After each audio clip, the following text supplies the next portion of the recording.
All right, guys, so we're back a few days later. This paint did not lay out good at all. You can see how not shiny it is.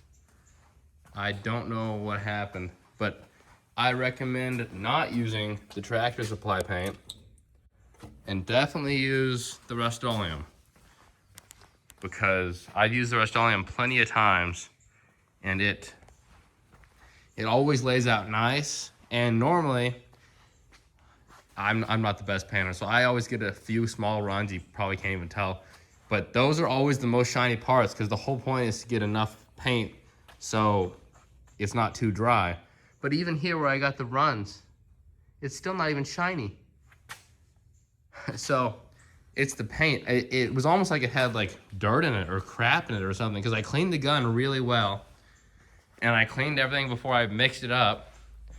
So unless the paint just had some crap in it, I don't know, because it literally clogged up my gun. Halfway through painting, I had to stop and clean out my gun because my tip got clogged with like dirt. Now, I did make a rookie mistake. I forgot to paint the gas cap, but I ordered one of those gas cap covers, so I'm just gonna put one of those on it because, yep. But let me show you a picture right now. First of all, look at this paint. Okay, see the shine? Yeah, not much. Now here's a picture of a Mustang I did, and it looks a lot better. This was the first time I ever painted a car too, but I used that Rust-Oleum with that Tractor Supply hardener, and it came out like this, and it just kept shining more and more the more I let it sit. But this did not come out good. So if you're gonna paint your car, use the Rust-Oleum. All right, so a little tip. If you go on Rock Auto's website, I know it's already cheap, but if you go to the wholesaler's closeout, at the very bottom of your vehicle list, you can get parts at severely discounted rates. Like this air filter was $2. I got a bunch of other parts that was worth like $600 originally, but I got it for like $150. I got control arms, I got filters, I got a bunch of random stuff for this truck. So now we're gonna start putting all those parts on. We're gonna fix these headlights. We're just gonna toss some new ones in. I'm gonna replace this third brake light because it's busted.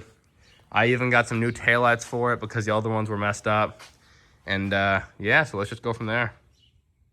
All right, well, we got the new air filter in, but this air filter, it looks like it has not been cleaned in a long time. It is a nice K&N filter, so it's reusable. I would have known that. I wouldn't have bought one, but it was $2 and this thing's nasty. I don't know if I could clean that good enough. So we're just gonna leave that one in there and call it good. But it hadn't been changed in a long time or cleaned either. One of the things I love about these old Chevys is how easy it is to change the headlights. All you have to do is pull these pins, and then they literally just pull out. Look how easy that is. Yeah, well, you gotta finagle it out. And then you just pull your socket off, and then that's it. Toss your new ones in, and you're ready to go. All right, guys, so next we're gonna replace the tailgate latch, because mine, well, you gotta pull these two together to make it do anything. And I got a new bezel with it as well. It was like $20 on Amazon, so let's install that. Just 3 bolts on the back side, and then hook our pins into our switch or our latch, and then call it good. All right, guys, 3 bolts later, we got it installed. Now we just gotta put these in there and latch them down, and we'll be good. And just like that, we have a functioning tailgate again. Well, maybe we don't. Nope, now it won't latch. Let's see what that's about. All right, so it appears that our return spring on this side, it's not returning. Sometimes it is. So it's a little sticky. I'll lube it up and we'll call that good. We'll call that fixed. Ignore that. All right, guys, so I started throwing the door handles back in, and then I was running into a problem where no matter what I did, this window would not work at all. I figured it was the regulator, but none of the door lock actuators or window regulators were working at all. So I hunted down some fuses. I found a blown 3 amp that was for the lock actuators. So now the door lock actuators work, but none of the regulators work. So I went ahead and bought a new one on Amazon. So I'm gonna toss it in and then see if that doesn't fix it. And then hopefully it does, because these switches, I don't know if they work either. So that's another question. I bought a different radio because the owner said this one never shuts off, but I mean, it's off right now until I turn the key on. And when I turn the key on, it should power up. Yeah. And when I turn it off, it shuts off. 3 beeps. And then, okay, maybe more than 3, but then it goes off. So I don't know what he was talking about there. I am waiting on my fuel door cover to come in because I made my rookie mistake and didn't paint it. Anyways, I tossed the taillights in. I got the newer style. Ignore the big dent right there, but I got it's not newer style, but they took the orange out of them because in my opinion, the orange makes it look really dated. Here's what it looked like before. This one was all scuffed up, but they just look really dated with the orange. So I threw this one away because it was all scuffed up. And then this one I was gonna keep, but they had a screw holding it in because the tabs broke off. So they're both trash. I also tossed some headlights in it. And I was gonna take off the emblem to take the wrap off of it that they had on there, the sticker. But you know, all the tabs broke. So I'm gonna see what I can do with this to make that stay on again. I don't really wanna glue it. All right, guys, so the regulator was the problem. This now works fine. So that means the other side just needs a regulator as well, which I'm glad because I thought it was some bigger electrical problem because nothing was working. I'm glad I found that blown fuse because I checked them all. I just didn't check the 3 amp because I figured that was too small. Now, I'm gonna clean the carpets. I got some new floor mats for it. And then the last thing I'm gonna do to this interior is I got new door panels for it, but also this seat, it looks okay. I mean, it doesn't look okay, but when you sit in it, it sinks down about 5 inches and I can barely see over the steering wheel and I'm 6'1". So it's messed up inside. So I'm gonna get in the driver's seat because I want to be able to see over the steering wheel. So eventually I'll do that, but for now I'm just gonna put door panels on it once I get that regulator replaced, and it won't be here till tomorrow. So once that comes in, I'll get that regulator replaced, and then today I can probably toss this one on. I just finished getting all my door handles on as well, both sides, so that's done. And then I guess while I'm waiting on parts, I'll start doing the cosmetics, or I guess the mechanical stuff. I put in my third brake light. And then, yeah, so I guess let's just keep going. All right, so it's a bunch of little things that make a nicer truck, right? This thing's still gonna be a piece of garbage for sure, but like, you can't see it very good, but during the day, you see the frame's rusty. It's just surface rust. There's no actual rust. But if I sand this down just a little bit with like a 150 grit block, and then I undercoat it or coat it with some rubber coating, it'll look so much better. Because the outside looks better, and then you just have this in here looking like this. So if I simply go around, get all the surface rust off, wipe it down real quick, spray it with some rubber coating, it'll look a lot better. So I'll show you when I'm done. Now it's not completely dry yet, so it'll be even when it dries. But I think that looks a lot better than just being rusty under there. I also did the rest of the frame because I figured why not while I was there. So it'll be more even when it dries, but looks a lot better than it did. Better than looking like rust under there. Because there was no real rust, it was just a little bit of surface. So now it's all nice and black. All right, so next I'm gonna soak down the floors with some, what is it called? Tough Stuff. And then I'm gonna get my extractor and extract the floors and see how good they can come out, because this one's all green and I don't know why it's green. We're gonna pretend like we didn't see that for now. And then this one over here, well, it looks like someone spilled a gallon of coffee all over it. It's bad, so I'm gonna soak it down with some Tough Stuff, let it sit for a minute, then I'll get my extractor in here and see what I can get out. So I'll show you what it looks like when I'm done, I guess.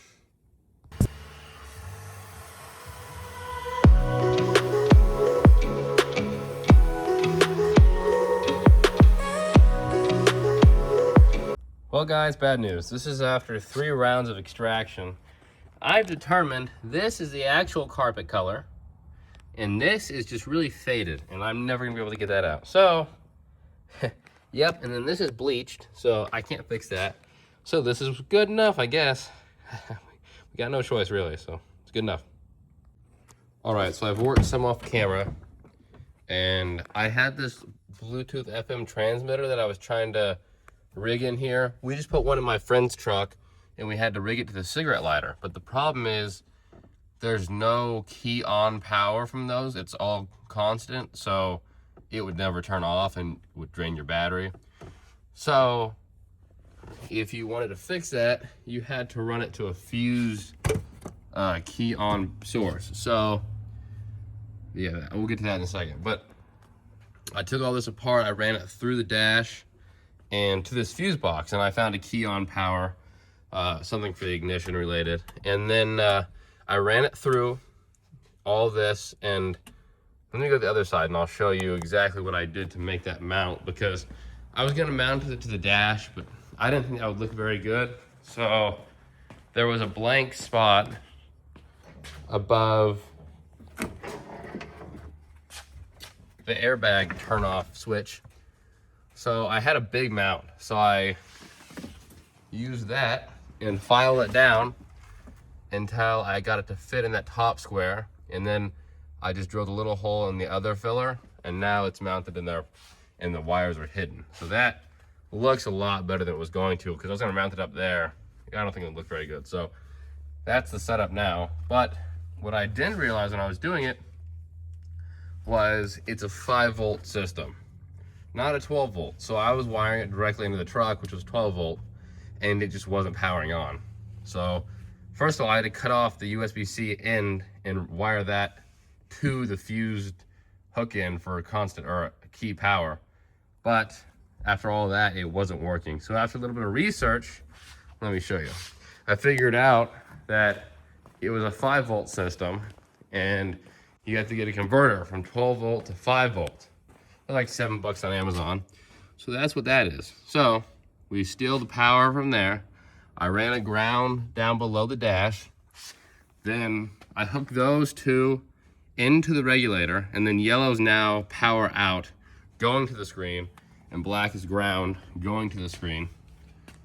So once I figured all that out, well, it magically works now. Let me show you. Hopefully it magically works.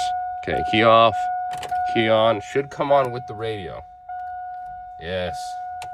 So, thank the Lord we got it taken care of. But if you ever do this and you don't want it to always be on, you have to buy a converter. Otherwise, it's just not going to work. I'm surprised I didn't blow it up, because I kept putting 12 volts to it when it's a 5-volt system, but it didn't blow up, so I guess we're okay. And now I'm probably gonna start with all the mechanical stuff, like a transpan, gasket and filter and brake pads, and maybe a rear end gasket, because this one's a little leaky. Maybe I won't worry about it. We'll see, but I guess I'll get to it. All right, guys, with only a slight, maybe not so slight, just a little bit slight mess. Got a new gasket and filter in there. Now this one was a real pain. I've never done one that was this hard, because I had to take the bracket loose for the shift cable right there. And then over here, there's a heat shield between the exhaust and the transmission. And normally I would stick my socket up through there, but I couldn't because the heat shield is blocking it. So I had to get a swivel joint up in there to get those out. So that was a pain. And then I had to take all of this apart to be able to drop the pan out. But I got it out.